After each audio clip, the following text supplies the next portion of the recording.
DD Tamil நேயர்களுக்கு அன்பான வணக்கம். CISF எனப்படும் மத்திய தொழில் பாதுகாப்பு படையின் வந்தே மாதரம் கடலோர பாதுகாப்பு விழிப்புணர்வு சைக்கிள் பேரணி ஜனவரி 28 துவங்கியது. இந்த பேரணி எதற்காக? இந்த பேரணியால் மக்களுக்கு என்ன பயன்? இந்த பேரணியின் நோக்கம் என்ன?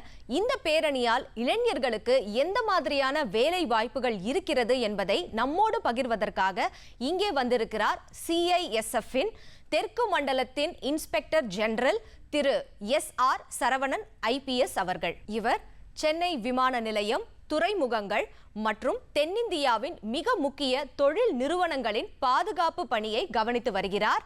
அவரை நிகழ்ச்சிக்கு அன்போடு வரவேற்கலாம். வணக்கம் சார். வணக்கங்க. ரொம்ப சந்தோஷமா உங்களை இன்னைக்கு வரவேற்கணும் சார். ஏன்னா அந்த சைக்ளத்தான் அப்படின்ற ஒரு விஷயம் இன்னைக்கு பரவலா கடலோர பகுதிகளில் எல்லாருமே பார்த்துட்டு வராங்க. இது குறித்த கலை நிகழ்ச்சிகள் மற்றும் விழிப்புணர்வு, கடலோரம் சார்ந்த கடல் சார்ந்த பல தகவல்களை நம்மளுடைய மக்களுக்கு கொடுத்துட்டு வரீங்க. நம்ம நேயர்களுக்கும் அது பயன்பெறும் வண்ணம் இப்போ இந்த நிகழ்ச்சியில எங்களுக்கு தகவல்களை சொல்லணும் சார். இப்போ CISF இது குறித்து எங்களுக்கான விளக்கம் சொல்லுங்க சார். சரிங்க. CISFனா சென்ட்ரல் இண்டஸ்ட்ரியல் செக்யூரிட்டி ஃபோர்ஸுங்க, மத்திய தொழில் பாதுகாப்பு படை. இது 1968 பார்லிமெண்ட்டில் ஆக்ட் பாஸ் பண்ணி 1969 ஒரு சின்ன ஆர்கனைசேஷனாக பப்ளிக் செக்டர் அண்டர்டேக்கிங் அவங்களுக்கு செக்யூரிட்டி கொடுக்கறதுக்காக 69 ஆரம்பித்ததுங்க. மொத்தம் 3000 பேர் தான் ஸ்டார்டிங்கில் இருந்துச்சு. இப்போ வந்து இந்த ஆர்கனைசேஷன் பெருசாக வளர்ந்து இப்போ ஆல்மோஸ்ட் 2,20,000 பேர் இருக்கிறாங்க.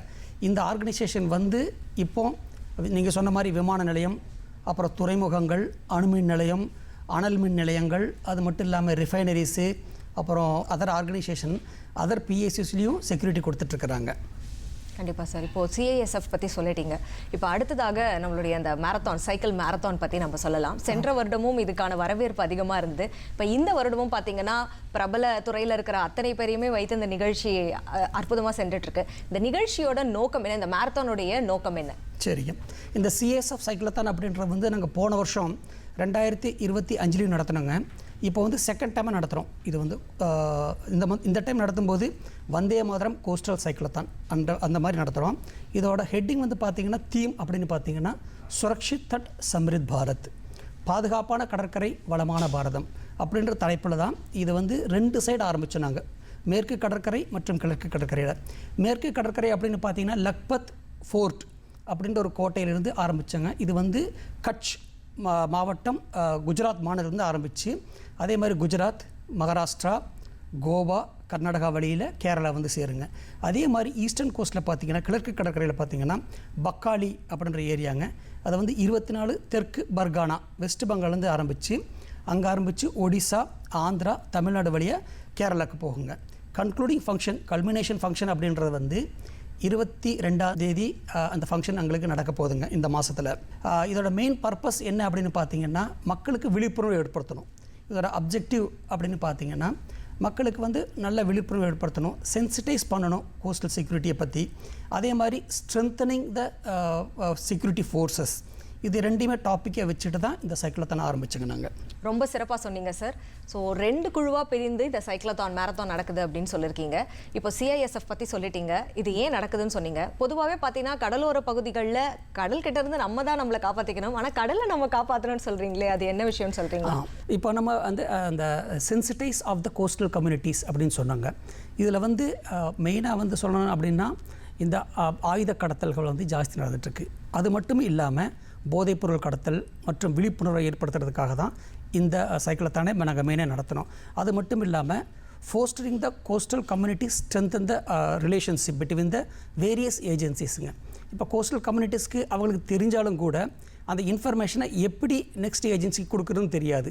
அதை பற்றி விழிப்புணர்வு ஏற்படுத்துறதுக்கும் ஸ்பிரிட் ஆஃப் வந்தே மாத்திரம், இப்போ வந்தே மாத்திரம் வந்து 150 வருஷம் ஆச்சுங்க நம்மளுக்கு. இது செலிப்ரேட் பண்ணிகிட்டு இருக்கிறோம். இந்த வந்தே மாத்திரம் அப்படின்ற கான்செப்ட் என்ன, இது எதுக்காக வந்துச்சு? நம்ம சுதந்திர போராட்டத்தில் பார்த்திங்கன்னா ஏராளமான சுதந்திர போராட்ட தியாகிகள் வந்து அவங்க ஏகப்பட்ட இது பண்ணியிருக்கிறாங்க நாட்டுக்காக. அதை ஒரு விழிப்புணர்வு ஏற்படுத்துறதுக்காகவும் நம்மளுடைய மேரிடைம் ஹிஸ்ட்ரி, இப்போ ஹிஸ்டாரிக்கல் பார்த்திங்கன்னா ஏகப்பட்ட போர்ட்ஸ் இருந்துச்சு. இப்போ இந்தியாவில் பார்த்திங்கன்னா தமிழ்நாட்டிலே பார்த்திங்கனாலும் பூம்புகார் இருந்துச்சு, தொண்டி இருந்துச்சு, முசிறிஸ் இருந்துச்சு. ஆமாம், காவேரி பூம்பட்டினம் தான் பூம்புகார்ன்றது. இது எல்லாமே வந்து பார்த்திங்கன்னா இது எல்லாமே நம்ம தொன்மையாக, அதாவது 2000 வருஷத்துக்கு முன்னாடி இருந்தே நம்ம ஏற்றுமதி இறக்குமதி இருந்த தொழில் நம்மளுக்கு. இது வந்து நம்ம ஒரு கலாச்சார தொழிலாகவே நடந்துட்டு இருந்துச்சு. நம்ம அதை பற்றி சொல்கிறதுக்கும், அப்போ டிசிப்ளின், அப்புறம் ஆஸ் அ ஃபோர்ஸ் நம்ம ஒன்றா இருக்கணும்னு சொல்கிற பற்றியும், பெண்களோட எம்பவர்மெண்ட்டை பற்றி சொல்கிறதுக்கும், இது எல்லாமே வந்து 5 பாயிண்ட் எடுத்து தான் நாங்கள் கோஸ்டல் சைக்கிளத்தானே பண்ணுங்க. கண்டிப்பாக சார். இப்போ இதற்கான வரவேற்பு மக்களிடம் எப்படி இருக்கு? இந்த மாதிரி பேரணி போகும்போது என்னன்னு அப்படின்னு கேட்பாங்க இல்லையா, எப்படி இருக்குன்னு சொல்றீங்களா? இந்த கோஸ்டல் சைக்கிளத்தான் நாங்கள் ஃபஸ்ட் டைம் ஸ்டார்ட் பண்ணும்போது நல்ல வரவேற்பு இருந்துச்சுங்க. கடந்த முறை பார்த்தீங்கன்னா எங்களுக்கு வந்து ஒரு 25 நாள் நடத்தினோம். மார்ச் 7ஆம் தேதி தொடங்கி நாங்கள் 31 மார்ச் நடத்தினோம். கன்னியாகுமரியில் வந்து நாங்கள் முடித்தோங்க அந்த ஃபங்க்ஷனை. அந்த டைம் பார்த்திங்கன்னா ஆல்மோஸ்ட் 30 லட்சம் மக்களை நாங்கள் வந்து 1-to-1 நாங்கள் மீட் பண்ணி அவங்களுக்கு பேசி அவங்களுக்கு விழிப்புணர்வு ஏற்படுத்தினோம். அதே மாதிரி டிஜிட்டல் ஃபுட் பிரிண்ட்ஸ்னு பார்த்திங்கன்னா 2,90,00,000 பேர் நாங்கள் மீட் பண்ண முடிஞ்சதுங்க.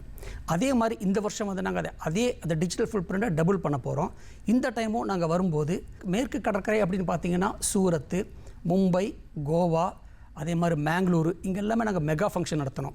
ஈஸ்டர்ன் கோஸ்ட்டில் பார்க்கும்போது ஹல்தியா, கோனார்க்கு, விசாகப்பட்டினம், சென்னை, இதே மாதிரி எல்லா இடத்துலையும் மெகா ஃபங்க்ஷன் நடத்தும்போது அந்தந்த ஏரியாவுக்கு தகுந்த மாதிரி கல்ச்சுரல் ப்ரோக்ராமை வச்சு அதை ஷோகாஸ் பண்ணுறதும், இந்த கிராமத்து மக்களோட இவங்களோட மிங்கிளாகி பேசுகிறதுக்கும் ஒரு வாய்ப்பு கொடுத்தோம். இந்த டைம் ஒரு பெரிய ப்ளஸ் பாயிண்ட் அப்படின்னு பார்த்தீங்கன்னா எங்கள் டிஜி சார் பண்ணது வந்து கோஸ்டல் சைக்கிளத்தான் வந்து நம்ம வந்து ஒரு வில்லேஜுக்கு நம்ம போகணும், கோஸ்டல் வில்லேஜில் போயிட்டு அங்கேயே ஸ்டே பண்ணணும் நைட் அப்படின்றது வந்து ஒரு அவுட் ஆஃப் தாட் கான்செப்ட்டுங்க. எப்போவுமே பார்த்தீங்கன்னா லாஸ்ட் டைம் எல்லாம் பண்ணும்போது நாங்கள் அப்படி சிட்டி மெயினாக போவோம், கோஸ்டல் ஏரியா தான் போனோம். பட் ஸ்டே பண்ணதெல்லாமே மெயின் டவுன்லேயே ஸ்டே பண்ணிட்டு போயிட்டோம். இந்த டைம் வந்து அந்த கிராமத்தில் போய் ஸ்டே பண்ணோம் அப்படின்னா கோஸ்டல் வில்லேஜஸ். ஸோ அந்த கோஸ்டல் வில்லேஜஸ் எல்லாம் 52 வில்லேஜஸ் செலக்ட் பண்ணாங்க. நாங்கள் அங்கே போய் கோஸ்டல் வில்லேஜில் ஸ்டே பண்ணி அந்த மக்களோட பழகி அது அந்த சைக்கிள் கிராம் அப்படின்னு சொல்லுவோம். அதில் என்ன கான்செப்ட் அப்படின்னா கிராமத்தில் போய் கிராமத்து மக்களோட அவங்களோட பேசி அவங்களுக்கு என்னென்ன பிரச்சனை, என்னென்ன மாதிரி இஷ்யூஸ் எதிர்பார்க்குறாங்க, அதையெல்லாம் பேசி அவங்களுடைய ப்ராப்ளத்தை தெரிஞ்சுக்கிட்டு அதுக்கு என்னென்ன சொல்யூஷன் கொடுக்க முடியுன்ற பற்றி பேசுகிறதும், அங்கே இருக்க இளைஞர்களோட நாங்கள் ரெகுலராக பேசி, ஃபார் எக்ஸாம்பிள் இப்போ இளைஞர்கள் வந்து ரொம்ப பேர் வேலைவாய்ப்பு இல்லாமல் இருக்காங்க, அவங்களுக்கு என்னென்ன வேலைவாய்ப்பு கொடுக்க முடியும் அப்படின்ற பற்றியும் அவங்களுக்கு ஒரு விழிப்புணர்வு ஏற்படுத்தணும். இப்போ பார்த்திங்கன்னா சென்ட்ரல் ஆர்ம்டு போலீஸ் ஃபோர்ஸ்ன்னு இருக்குங்க, ஒரு 5-6 ஃபோர்ஸஸ் சேர்ந்தது தாங்க இது மட்டும் நம்ம இந்தியாவில் மட்டும் ஒரு 10 லட்சம் பேர்கிட்ட இருக்கிறாங்க. இப்போ சிஎஸ்எஃப் நான் சொன்ன 2,20,000 பேருங்க. நாங்கள் வருஷத்துக்கு 14,000 பேர் அப்பாயின்ட் பண்ணுறோங்க. இதை பற்றி யங் மேல் அண்ட் ஃபீமேல்ஸ் இந்த வில்லேஜஸ்க்கு அவேர்னஸ் கிரியேட் பண்ணுறது, இதை பற்றி ரெகுலராக பண்ணிகிட்ருக்குறோம்.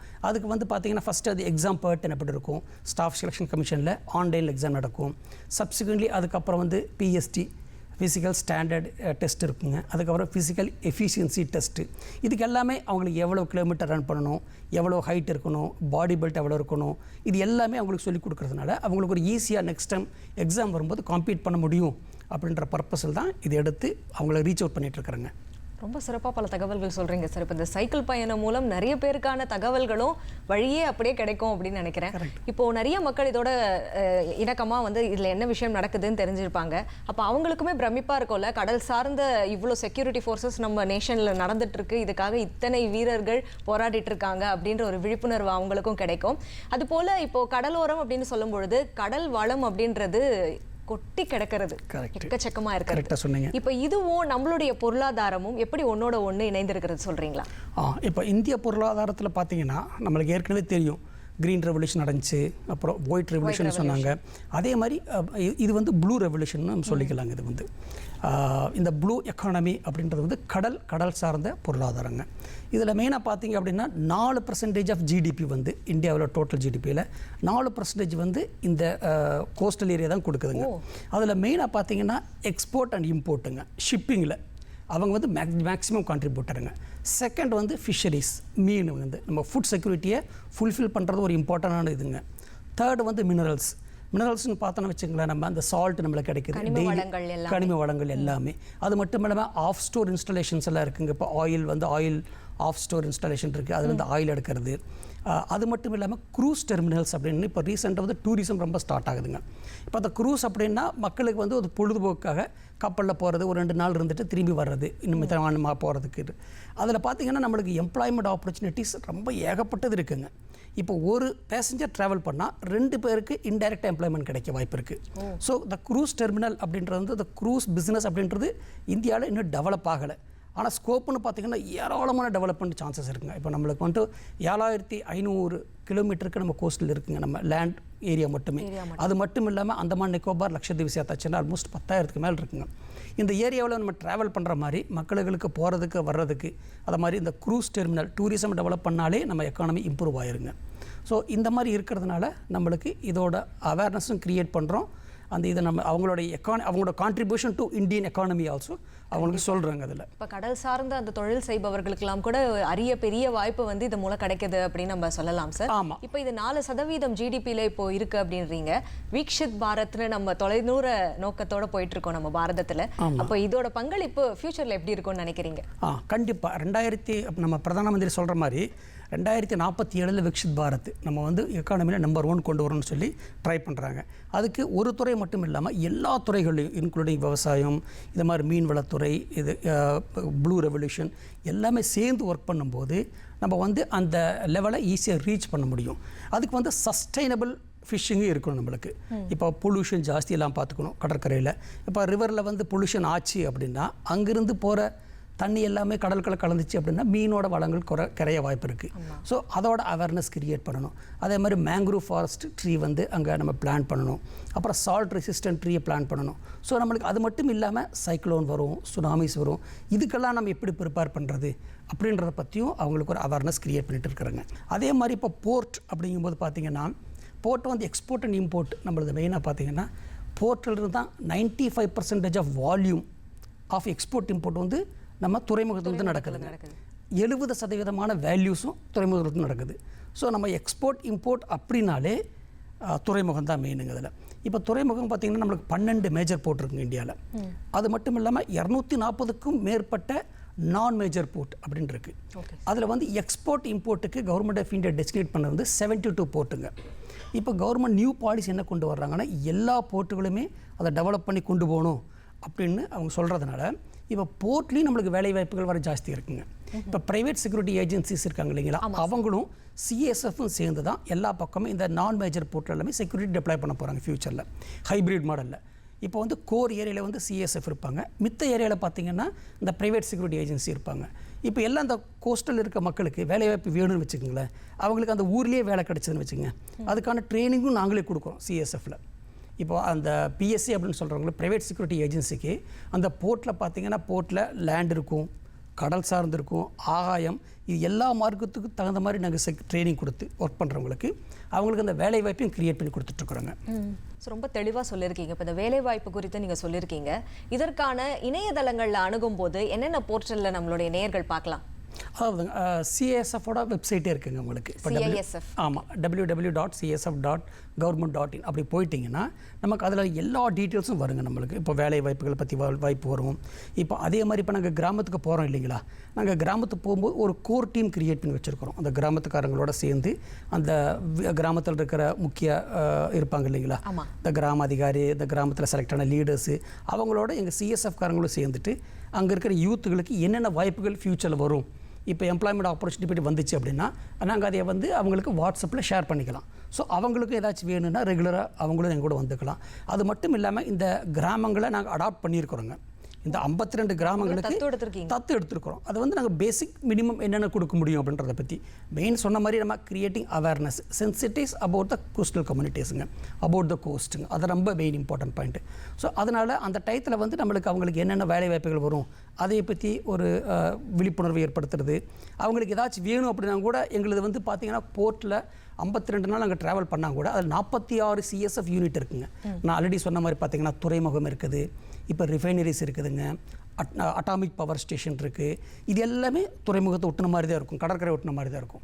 ஸோ அதில் மட்டும் 46 யூனிட் எங்களுக்கு சிஎஸ்எஃப் யூனிட் இருக்குங்க. So any times anybody want any clarification regarding recruitment அதை பற்றி தேவைப்பட்டுச்சுன்னா அவங்க வந்து எங்களுக்கு ஈஸியாக அப்ரோச் பண்ணலாம். வாய்ப்புகள் வந்து கவர்மெண்ட் ஜாப்புக்கும் வாய்ப்பு இருக்குங்க. அந்த ப்ரைவேட் செக்யூரிட்டி ஏஜென்சின்னு சொன்னேன் இல்லைங்களா, போர்ட்டில் இப்போ எக்ஸிம் போர்ட்டில் வர ஆரம்பிச்சிருச்சுன்னா அவங்களுக்கு ஏகப்பட்ட வேலை வாய்ப்புகள் வர வாய்ப்புகள் இருக்குது. ஸோ அவங்க வந்து அவங்களோட கெப்பாசிட்டியை இம்ப்ரூவ் பண்ணிக்கணும். அதுக்கு என்னென்ன வேணும், கோஸ்டெல்லாம் என்னென்னு தெரிஞ்சுக்கணும், அந்த கோஸ்டலில் ஷிப்பு வந்து எப்படி ஷிப் மூவ்மெண்ட்டை பற்றி இதை பற்றி பேசிக்காக ஒன்ஸ் இதை ஜாயின் பண்ணதுக்கப்புறம் நாங்கள் ஒரு 5 days ஒரு பேசிக் கோர்ஸஸும் அவங்களுக்கு கொடுக்குறது உண்டுங்க. இப்போ கடலோர மக்கள் தான் வந்து நீங்கள் சொன்ன மாதிரியே அவங்க தான் இந்த ஆரம்ப புள்ளியே அப்படின்னு சொல்கிறீங்க. இப்போ பார்த்தீங்கன்னா அதில் மீனவர்களுக்கு தான் பெரும் பங்கு இருக்கும் இல்லையா? இப்போ நீங்கள் சொன்ன மாதிரி ஆயுத கடத்தல் இல்லை எதுவாக இருந்தாலுமே அந்த படகை எடுத்துகிட்டு போகணும் இல்லை அந்த போட்டை எடுத்துகிட்டு போகணும் அந்த மாதிரினா அதில் அந்த மீனவர்களும் இருப்பாங்க இல்லையா? அந்த கடலோர மக்கள் தான் இருப்பாங்க. இப்போ அவங்களுக்கு நீங்கள் இந்த அவேர்னஸ் சைக்ளோத்தான் மூலம் கொடுக்கும்போது அவங்க எப்படி அதை ஃபீல் பண்ணுறாங்க? அது வந்து நாங்கள் கிராமத்துக்கு போகும்போது ஃபஸ்ட் டைம் அவங்க என்ன சொல்கிறாங்க அப்படின்னா, இது வரைக்குமே எந்த ஒரு பேராமிலிட்ரி ஃபோர்ஸஸும் அவங்க ரீச் அவுட் பண்ணிவிட்டு நம்ம சொன்ன மாதிரி இந்த கோஸ்டல் வில்லேஜஸ் கான்செப்ட் எடுத்து அங்கே நைட் ஸ்டே பண்ணணுன்றது வந்து ஒரு பெரிய ஒரு ஒரு ஒரு அவுட் ஆஃப் ரீச் மாதிரி யாருமே திங்க் பண்ணாதது ஒரு ஐடியாஸ் எங்கள் ஹெட் குவார்ட்டர்லேருந்து சொல்லி அதை ரீச் பண்ணி அங்கே கிராமத்தில் நாங்கள் ஸ்டே பண்ணோம். இப்போ அந்த சைக்கிள் கிராம் அப்படின்னு சொல்கிறது வந்து நாங்கள் டிஸ்கஸ் பண்ணும்போது அந்த ஊரில் டிஸ்கஸ் பண்ணும்போது அவங்க சொல்கிறது வந்து எங்களுக்கு இது ஒரு பெரிய விழிப்புணர்வு, பெண்களுமே பேராமிலிட்டரியில் ஜாயின் பண்ண முடியுமா அப்படின்ற கொஸ்டின் கேட்குறாங்க. அப்புறம் பெண்கள் சைக்கிள் ஓட்டுறாங்களா? ஸோ அவங்களுக்கு இது எல்லாமே ஒரு பெரிய ஒரு ஆச்சரியமான விஷயமா இருக்குது. அப்புறம் இந்த அளவுக்கு வேலை வாய்ப்புகள் இருக்கா? இப்போ சிஎஸ்எஃப் அப்படின்றது வந்து இப்போ நாங்களும் ஜாயின் பண்ண முடியுமா அப்படின்றது தெரியறதில்ல ரொம்ப பேருக்கு. அவங்க என்ன நினச்சிட்டு இருக்காங்கன்னா இதே ஒரு செட் ஆஃப் த பீப்புள் மட்டும் தான் ஜாயின் பண்ண முடியும், எல்லாரும் அதில் ஜாயின் பண்ண முடியாது அப்படின்ற மாதிரி நினச்சிட்டு இருந்தாங்க. அதை பிரேக் பண்ணுற மாதிரி இது ஒரு நல்ல ஒரு பிரேக்கிங் பாயிண்ட் மாதிரி அவங்க எல்லா பக்கம் போயிட்டு அவங்கள டிஸ்கஸ் பண்ணி அவங்களோட வேலை வாய்ப்புகள் ஆப்பர்ச்சுனிட்டி பற்றி சொல்கிறது, விழிப்புணர்வு, கடலோர விழிப்புணர்வு, தேச பாதுகாப்பு, அப்புறம் இந்த மேரிடைம் ஹெரிட்டேஜ் இருக்குது இல்லைங்களா, அதை பற்றி அவங்க எப்போ மனசில் வச்சுட்ருக்கணும். நம்ம இந்தியா அப்படின்றது வந்து ஒரு தொன்மையான ஒரு நாடு, இங்கே வந்து ஏகப்பட்ட வளங்கள் இருக்குது, ஏகப்பட்ட நாலேஜஸ் இருந்த இடம், இது எல்லாம் வச்சுக்கணும். அப்புறம் தேசத்தின் பாதுகாப்பு, இது எல்லாமே வச்சு தான் இந்த சைக்கிளத்தான் பண்ணது. இது நல்லா ரீச் அவுட் ஆச்சுங்க, எல்லா கிராம மக்கள்கிட்டையும் ரீச் அவுட் ஆச்சு. நாங்கள் போகிற பக்கம் எல்லாம் பார்த்திங்கன்னா பெரிய டவுன் மட்டும் இல்லாமல் கிராமத்துலேயும் கூட அவங்க ஹோல் ஹார்ட்டட்லி வந்து எங்கள் ஸ்கூல் குழந்தைங்க வந்து வெல்கம் பண்ணுவாங்க, பாட்டு பாடுவாங்க, திலகம் வரைக்கும் வச்சுருக்காங்க. ஆமாம், திலகம் வைப்பாங்க, ஆரத்தி எடுப்பாங்க, திலகம் வைப்பாங்க. ஸோ இது மாதிரி அவங்க காரியெல்லாம் பண்ணாங்க. எந்த கிராமத்தில் வந்தாலும் அவங்க எங்களுக்குன்னே பெரிய அரேஞ்ச்மெண்ட்ஸ் பண்ணி அவங்க நல்லா கம்ஃபர்டபுளாக இருக்கணும் அப்படின்னு சொல்லி எங்களுக்கு அவங்க என்ன சாப்பிட்றாங்களோ அதை எங்களுக்கு கொடுத்து நாங்கள் என்ன சாப்பிட்றோமோ அதை அவங்களுக்கு ஷேர் பண்ணி, ஸோ இட்ஸ் லைக் ஒரு ஃபேமிலி லைஃபுங்க அந்த ஒன் டே. இது வந்து ஈவன் எங்கள் போலீஸ் எங்கள் சிஎஸ்எஃப் ஜவானுகளுக்கும் அந்த 130 பேர் போகிறாங்கன்னு சொன்னீங்க இல்லைங்களா, அதில் 65 பேர் பெண்களுங்க, 50% பெண்கள் தான். ஸோ அவங்களுக்கு once in a life time achievement. அதே டைமில் மார்னிங் 5 o'clock ஸ்டார்ட் பண்ணி ஈவினிங் 5 o'clock ப்ரோக்ராம் முடிச்சிருவாங்க. எப்போவுமே டெய்லியும் ஸ்டார்ட் பண்ணுறது ஏர்லி ஸ்டார்டிங் பண்ணிடுவோம். அதே மாதிரி முடிச்சுட்டு தென் த கோ டு த வில்லேஜஸ்ன்னு சொன்னோம் இல்லைங்களா, கோஸ்டல் வில்லேஜஸ். அங்கே வந்து நாங்கள் செலக்ட் பண்ண வில்லேஜ் வந்து கொஞ்சம் ஓரளவு ஒரு மிடில் லெவல் வில்லேஜஸுங்க. ஸோ தட் அங்கே ஸ்கூல்ஸ் இருக்கும், இல்லை கான்ஃபரன்ஸ் ஹால் இருக்கும். ஸோ நைட் ஸ்டே பண்ணுறதுக்காக நாங்களும் என்னென்ன ஃபெசிலிட்டிஸ் அங்கே இருந்துச்சோ அதையே வச்சுட்டே அங்கே எங்களுடைய 130 ஜவான்களும் 65 பெண் ஜவான்களும் அங்கேயே ஸ்டே பண்ணிவிட்டு மறுநாள் காலையில் எழுந்திரிச்சு அவங்க எல்லாம் ஃப்ரெஷ்ன் அப் பண்ணிவிட்டு கிளம்பி மறுபடியும் சைக்கிளில் ஃப்ளாக் ஆஃப் பண்ணி போயிட்டாங்க. டெய்லியும் அதையே தான் பண்ணிட்டு இருந்தாங்க 25 நாளாக. ரொம்ப கேட்கும் போதே வந்து பிரமிப்பாக இருக்குது. இப்போ இந்த சைக்கிள் பயணத்தில் இவ்வளோ அச்சீவ்மெண்ட்ஸ் இது எல்லாமே சொல்கிறீங்க, மக்களுமே பார்த்தீங்கன்னா இவ்வளோ இதனால் பயனடைஞ்சிருக்காங்க அப்படின்னு சொல்கிறீங்க. இப்போ இதோட இந்த நோக்கம் அப்படின்றது எவ்வளோ % இந்த சைக்கிளத்தான் வந்ததால நிறைவடைந்திருக்குன்னு நீங்கள் நம்புறீங்க போன வருடத்துலேருந்து? ஆமாம், போன வருடம் வந்து நாங்கள் ஒரு சொன்ன மாதிரி 2,90,000 பேருங்க டிஜிட்டல் ஃபுட் பிரிண்ட் மூலமாக மீட் பண்ண முடிஞ்சது. அதே மாதிரி ஒரு 30 லட்சம் மக்களை பர்சனலாக 1-to-1 டீல் பண்ணி அந்த 50 நாளில் அவங்களோட பேச முடிஞ்சதுங்க. ஸோ அவங்களோட மனசில் அட்லீஸ்ட் இவங்களுக்கு என்ன பர்பஸ்க்காக வர்றாங்க, இவங்க வர்றது போகிறாமே ஒரு ஜென்யூன் காஸ்க்காக தான் வர்றாங்கன்னு சொல்லி அவங்க புரிஞ்சதுனால ஒரு வெரி வெல் பாசிட்டிவாக எடுத்துட்டாங்க. இந்த டைம் அதை விட டபுள் ஆகிற மாதிரி தான் வாய்ப்புகள் இருக்குதுங்க. இந்த டைம் பார்த்திங்கன்னா இந்த வெல்கம் எல்லா பக்கமே எல்லா ஊர்லேயுமே அவங்க வந்து வரவேற்றது, ஒரு பெண்கள் வந்து 50% சைக்கிளில் வர்றாங்க அப்படின்ற போது அவங்களுக்கே ஒரு ஓவர்வெல்மிங், எஸ்பெஷலி லேடிஸோ காலேஜ் ஸ்டூடெண்ட்ஸோ அவங்க எல்லாமே, ஈவன் என்சிசி ஸ்டூடெண்ட்ஸு, ஈவன் சிவிலியன்ஸு, ஆமாம் அவங்க எல்லாமே எங்கூட ட்ராவல் பண்ணி வந்தாங்க. ஒவ்வொரு டைமே அவங்களாகவே ஒரு குரூப்பை ஒரு 50 பேர் செலக்ட் பண்ணிவிட்டு அவங்க தன்னோட பர்சனல் சைக்கிள் எடுத்துகிட்டு எங்களோட ட்ராவல் பண்ணுவாங்க ஒரு 10 கிலோமீட்டர் 20 கிலோமீட்டரும். ஸோ அதை மாதிரி எங்களை மோட்டிவேட் பண்ணுறது, சில இடத்துல வந்து அந்த எல்லாம் மியூசிக் வச்சுட்டு லோக்கல் மியூசிக் வச்சு பேண்டை வச்சுட்டு அவங்க வெல்கம் பண்ணுறது, இதை மாதிரி பல காரியங்களை பண்ணாங்க. அதே மாதிரி எங்களோட சிஎஸ்எஃப் ஆஃபீஸர்ஸிலும் எல்லா இடத்துலையுமே நாங்கள் டெஸ்டினேட் பண்ணி வச்சுருந்தோம், ஒவ்வொரு ஏரியாவுக்கும் ஒரு ஆஃபீஸர்ஸ் மாதிரி. ஸோ அவங்களோட டியூட்டி எல்லாமே அதை மெயின்டைன் பண்ணுறது, அவங்க எப்படி போகிறாங்க, அவங்களுடைய என்ன அவசியங்கள் எல்லாமே தேவையை பூர்த்தி பண்ணுறது எல்லாமே பண்ணிகிட்டு இருந்தோம். சைக்கிள்காரங்களுக்கு சைக்கிள் மட்டும் தான் ஓட்டணும், மித்தி எல்லாமே நாங்கள் டேக் கேர் பண்ணிட்டோம். அதே மாதிரி இந்த கிராமத்து சப்போர்ட்டும் ஸ்டேட் கவர்மெண்ட்லேருந்தும் எல்லா ஹெல்ப்பும் எங்களுக்கு கிடைச்சதுங்க. அதில் பார்க்குற மக்களுக்கு எப்படி இருந்தது? சாதாரணமாக இப்போது சைக்கிளத்தான்னா ஒரு ஃபிசிக்கல் ஆக்டிவிட்டி அந்த மாதிரி இருக்கும். அதை சார்ந்து வந்து அடுத்து கலை நிகழ்ச்சிகள்னு வரும் பொழுது அதற்கான ஆதரவு மக்களிடம் எப்படி இருந்தது? நாங்கள் இப்போ இந்த கலை நிகழ்ச்சிகள் வந்து நாங்கள் எல்லா பக்கமே ஒரு பிளான் பண்ணி வச்சுருந்தாங்க. இப்போ ஒரு 5:30 அப்படின்னு சின்ன கிராமத்தில் கூட நாங்கள் ஒரு சின்ன கல்ச்சரல் ப்ரோக்ராம் வச்சுட்டோம். இப்போ ஒரு சின்ன கிராமம் அப்படின்னா ஒரு 5:30 மணிக்கு போகிறோம் அப்படின்னா அவங்களோட ஒரு 1/2 hour ஸ்போர்ட்ஸ் விளையாண்டு 6 to 6:30 இல்லை 6:30 to 7 based on the climate and weather கண்டிஷனை பொறுத்து நாங்கள் ஒரு சின்ன ப்ரோக்ராம் அரேஞ்ச் பண்ணியிருப்போம். ஒன்று வந்து நேஷனல் சாங் வைக்கிறது, வந்தே மாதரம் பற்றியும், அப்புறம் நம்ம லோக்கல் சாங்ஸு, இதை மாதிரி என்னென்ன கல்ச்சரல் ப்ரோக்ராமு, அதே மாதிரி டான்ஸ் ப்ரோக்ராம். இப்போ ஒவ்வொரு கிராமத்திலும் பார்த்திங்கன்னா டிஃப்ரெண்ட்டான கல்ச்சரல் ப்ரோக்ராம் இருக்குது. இப்போ வெஸ்ட் பெங்காலே நாங்கள் ஒரு 3 நாள் ஸ்டே பண்ணும்போது அங்கேயே டிஃப்ரெண்ட்டான கல்ச்சரல். அதே மாதிரி ஒடிசாவில் பார்த்திங்கன்னா ஒவ்வொரு சைடும் ஒவ்வொரு கோஸ்டல் கம்யூனிட்டிக்கு ஒரு கம்யூனிட்டி இருக்குது. அதே மாதிரி வெஸ்ட் கோஸ்ட்டில் பார்க்கும்போது குஜராத்தில் ஒரு டான்ஸஸ்ஸு, அதே மாதிரி மகாராஷ்டிரா பார்த்திங்கன்னா ஒரு பெரிய ஏரியா. அதே மாதிரி கோவாவில் நீங்கள் சொன்ன மாதிரி இப்போ கோவாவில் அங்கே ஒரு டிஃப்ரெண்ட் டைப் ஆஃப் ஃபிஷர்மேன்ஸு அவங்க டான்ஸ் இருந்துச்சு. இப்போ தமிழ்நாட்டில் பார்த்திங்கன்னா தப்பாட்டம், அதே மாதிரி கிராமத்து ஆட்டம், சிலம்பாட்டம், இதை மாதிரி அதாவது பரதநாட்டியம், மோகினி ஆட்டம் இதுவும் பண்ணோம் நாங்கள். ஸோ ஒவ்வொரு ஏரியாவிலும் பார்த்திங்கன்னா அந்த டிஃப்ரெண்ட் கல்ச்சரை ப்ரொஜெக்ட் பண்ணுற மாதிரி அவங்க பண்ணாங்க.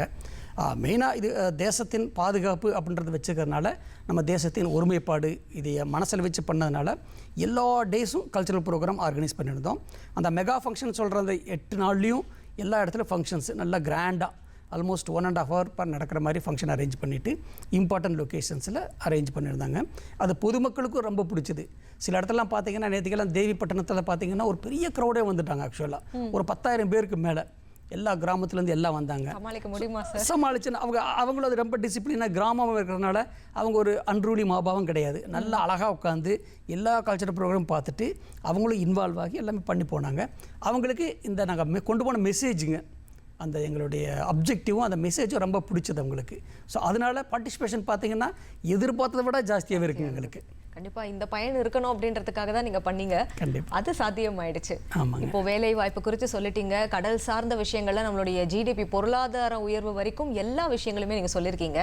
இப்போ மேலுமே சாமானிய மக்களாக நாங்கள் இருக்கோம், நாங்கள் கடல் பக்கத்தில் இல்லைனாலும் எங்களுடைய கான்ட்ரிபியூஷன் சிஐஎஸ்எஃப்க்கு எப்படி இருக்கணும்னு நினைக்கிறீங்க? சிஎஸ்எஃப்க்கு கான்ட்ரிபியூஷனாக நம்ம எல்லாருமே வந்து தேசம் தான் நம்மளுக்கு மெயினுங்க. இப்போ இது வந்து சிஎஸ்எஃப் அப்படின்றது ஒரு ஆர்கனைசேஷன்.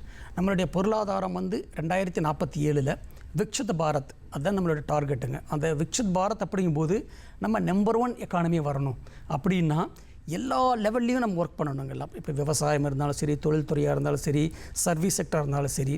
அதே மாதிரி இப்போ நாங்கள் சிஎஸ்எஃப் வந்து செக்யூரிட்டி, எங்களோட மெயின் இது ஒர்க் வந்து 361 ஆர்கனைசேஷன் இருக்குங்க. PSUs and private sectors and all the other organisation எல்லாத்துலேயும் செக்யூரிட்டி கொடுக்குறோம். இது எல்லாமே பேசிக்காக எக்கானமி பேஸ்டுங்க. ஃபார் எக்ஸாம்பிள் இப்போ ரிஃபைனரி எடுத்துக்கோங்க, அட்டாமிக் பவர் ஸ்டேஷன் எடுத்துக்கோங்க, டிபார்ட்மெண்ட் ஆஃப் ஸ்பேஸு, இப்போது தெர்மல் பவர் பிளான்ட்டு, இது எல்லா மாதிரி இதை மாதிரி ரொம்ப பவர்ஃபுல்லான மைன்ஸு, ஸ்டீல்ஸு. ஸோ இதெல்லாமே இந்தியன் எக்கானமிக்கு ஒரு பேக் போனுங்க. இதோட செக்யூரிட்டி நம்ம நல்லா கொடுத்தோம் அப்படின்னா அவங்க ஒர்க்கு என்னென்ன இருக்கோ அந்தந்த இதில் அவங்க ஃபுல்லாக இன்வால்வ் ஆகி கொடுத்தாலே அவங்களோட கெப்பாசிட்டி எவ்வளவு அந்தளவு கெப்பாசிட்டியை பொறுத்து அவங்க நாட்டுக்கு அர்ப்பணித்தாலே போதுங்க. நம்ம கண்ட்ரி வந்து 2047 விக்ஷித் பாரத் நம்பர் 1 எக்கானமி ஆக முடியும். அதுக்காக தான் இந்த டார்கெட்டே. அதை எல்லாருமே சேர்ந்து பண்ணணும். 140 கோடி மக்களும் எல்லாருமே ஒரே இதில் ஒர்க் பண்ணி நாட்டை முன்னேற்றலாம்னு நினச்சா கண்டிப்பாக முன்னேற்ற முடியும், பண்ணவும் முடியுங்க. ரொம்ப சிறப்பான பல தகவல்களை சொன்னீங்க சார். உங்களுடைய நேரத்தை ஒதுக்கி நம்மளுடைய நேயர்கள் அனைவருக்குமே இவ்வளவு தகவல்களை சொல்லியிருக்கீங்க. பார்க்குற நேயர்களுக்கு விசித்திரமாகவும் இருக்கும், இந்த மாதிரி ஒரு விஷயம் நடக்கிறது வித்தியாசமாகவும் இருக்கும். அது மட்டும் இல்லாமல் இன்றைய காலத்தில் இருக்கிற மக்களுக்கு ஏதுவாக ஒவ்வொரு நிகழ்ச்சிகள் நடத்தும் போதும் ஒரு பெரிய ஒரு பிரபலத்தை எடுத்துகிட்டு வந்து எல்லா துறையிலையுமே, அதுவுமே திரைப்படமாக இருக்கட்டும், இல்லைனா வந்து கிரிக்கெட்டாக இருக்கட்டும், இண்டஸ்ட்ரியலில் இருக்க பெரிய பெரிய புரட்சியாளர்கள் எல்லாரையுமே வந்து மேடை ஏற்றி இவ்வளவு விழிப்புணர்வுகளை கொடுத்துட்டு இருக்கீங்க. ஒரு சாதாரண நிகழ்ச்சியாக இதை பார்க்க முடியல, ஒரு மாபெரும் கலை நிகழ்ச்சி கூடிய ஒரு விழிப்புணர்வு சைக்கிள் மேரத்தான் நிகழ்ச்சியாக பண்ணியிருக்கீங்க. இந்த திட்டத்தை வந்து நீங்கள் யோசிச்சு இதை சரியா இந்த இடத்துல இதை பண்ணணும், இதை பண்ணணும், இது சீராக இத்தனை நாட்களும் நடக்கணும் அப்படின்ற ஒரு மேப் போடுறதே பெரிய விஷயம். அதுவுமே பார்த்தீங்கன்னா ஒரு இடத்துல ஒரு கலை நிகழ்ச்சி நடக்கணும்னா அது சுலபம். ஆனால் ஒட்டுமொத்த நம்ம இந்தியாவுமே உலகமே சுத்தி வர ஒரு சைக்கிள் மாரத்தான்னு கேட்கும் போதே அப்படியே ஒரு புல் அரிக்குது நமக்கு. அந்த அளவுக்கு சிறப்பான ஒரு தகவல்களை எங்களோட எங்க நேயர்களுக்கும் பகிர்ந்திருக்கீங்க சார். இந்த சைக்கிளத்தான் இந்த பயணம் அடுத்தடுத்த வருடங்கள்லயும் இன்னும் பல பேரை சென்றடையணும், நம்ம நேயர்களுக்கும் இது மூலமா நிறைய பல தகவல்கள் எல்லாமே வந்து அவங்களுக்கும் கிடைக்கணும் அப்படின்னு சொல்லிடுறேன் சார். உங்களுடைய நோக்கத்திற்கு நன்றி, நிகழ்ச்சிக்கு வந்ததற்கும் நன்றி சார். வணக்கங்க. வணக்கம். நன்றி. வணக்கம். CISF கோஸ்டல் சைக்கிளத்தான் 2026 இதை பற்றி நம்ம எல்லா விஷயங்களும் தெரிஞ்சுக்கிட்டோம். நாட்டு மக்கள் இது போன்ற பல நல்ல தகவல்கள் கொடுக்கக்கூடிய நிகழ்ச்சிகளை பங்கு பெற்று நம்முடைய நாட்டினுடைய வளர்ச்சிக்கு அங்கம் வகிக்கணும் அப்படின்றத இந்த வேளையில் நாங்கள் கேட்டுக்கிறோம். இந்த நிகழ்ச்சியில் உங்களை சந்தித்ததில் மிக்க மகிழ்ச்சி. அடுத்த நிகழ்ச்சியில் மீண்டும் இணைவோம். நன்றி, வணக்கம்.